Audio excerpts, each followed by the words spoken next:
Një shpërthim i fuqishëm ka ndodhur mbrëmjen e të hënës në Fushkruj, ku një tip makinë tip Range Rover në administrim të Ilir Locit me detyrë kryetare njësisë administrative u hodh në erë.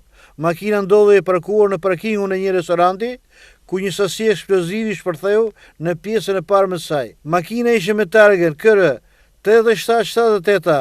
Lënda plase dyshohet të jetë hedhur nga një rrugis krah restorantit. Shpërthimi ka qenë shumë i fuqishëm, saqë është dëgjuar në të gjithë zonën përreth, por fatmirësisht ka vetëm dëme materiale. Bashkë makinë administratorit është dëmtuar edhe një forestrar tjetër e parkuar aty pranë. Forcat shumëta policie ndërkohë kanë shkuar në vendngjarje për të hetuar shkaqet dhe gjetjen e gjurmëve të mundshme të autorit. Lidhur me këtë ngjarje, ka njoftuar dhe policia, e cila ka bërë me dije se rreth orës 22:00 në fshatin Lerushk, në parkimin e lokalit të shtetasit AM, dyshohet se është hedhur një sasi lëndë e dyshuar plase.